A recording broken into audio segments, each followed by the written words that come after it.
B ഫെസ്റ്റിനെതിരെ നേരത്തെ മുസ്ലിം ലീഗും youth ലീഗും രംഗത്ത് വന്നത് നമ്മൾ റിപ്പോർട്ട് ചെയ്തിരുന്നു. അത് ബീഫ് വിളമ്പുന്നത് മുസ്ലിം പ്രീണനമാണ് എന്നുള്ള മട്ടിലാണ് മുസ്ലിം ലീഗിന്റെ അഭിപ്രായം വന്നത്. രൂക്ഷമായ വിമർശനമാണ് ആദ്യം യൂത്ത് ലീഗിന്റെ ഭാഗത്തു നിന്നും ഉണ്ടായത്.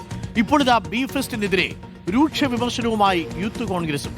SFIയുടെ ബീഫ് രാഷ്ട്രീയം കാപട്യമെന്ന് യൂത്ത് കോൺഗ്രസ് സംസ്ഥാന general secretary VP Dulfikar.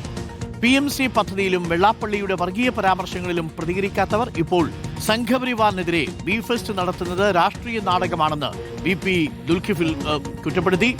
VS സഞ്ജിത്തുണ്ട്. VS Sanjith, youth കോൺഗ്രസിന് എന്തെങ്കിലും പ്രതിഷേധമുണ്ടായിരുന്നോ ഈ കേരള കോൺഗ്രസ് 2-ൽ? അതല്ല, ഈ നേരത്തെ മുസ്ലിം ലീഗിന്റെയും യൂത്ത് ലീഗിന്റെയും MSFന്റെയും ഒക്കെ പ്രതികരണത്തിൽ നിന്നുള്ള തുടർച്ചയാണോ യൂത്ത് കോൺഗ്രസിന്റെ പ്രതിഷേധവും?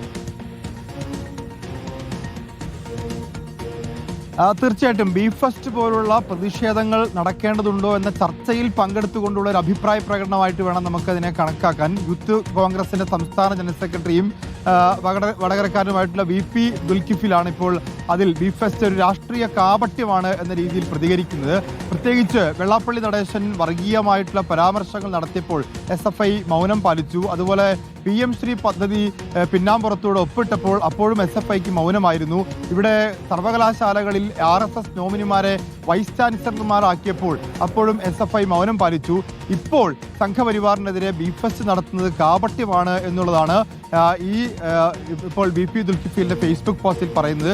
കേരള സ്റ്റോറിക്കെതിരെയുള്ള പ്രതിഷേധത്തിൽ അവർ ഐക്യപ്പെടുമ്പോഴും ഇത്തരത്തിലുള്ള പ്രതിഷേധങ്ങൾക്കെതിരെയാണ് ഇപ്പോൾ യൂത്ത് കോൺഗ്രസിന്റെ സംസ്ഥാന ജനറൽ സെക്രട്ടറിയും ഫേസ്ബുക്ക് പോസ്റ്റിൽ വിമർശനവുമായി രംഗത്തെത്തുന്നത്. ഓക്കെ, VS സഞ്ജിത്താണ് വിവരങ്ങൾ നൽകിയത്. ബി ഫെസ്റ്റിനെതിരെ ഇപ്പോൾ രമേശ് ചെന്നിത്തലയുടെ പ്രതികരണവുമുണ്ട്. ഇവിടെ ആരും ഭക്ഷണമൊന്നും നിരോധിച്ചിട്ടില്ലല്ലോ, പിന്നെ എന്തിനാണ് ഇപ്പോൾ ബി ഫെസ്റ്റ് നടത്തുന്നത് എന്നുള്ളതാണ് രമേശ് ചെന്നിത്തലയും ചോദിക്കുന്ന ചോദ്യം. VS സഞ്ജിത്താണ് വിവരങ്ങൾ നൽകിയത്.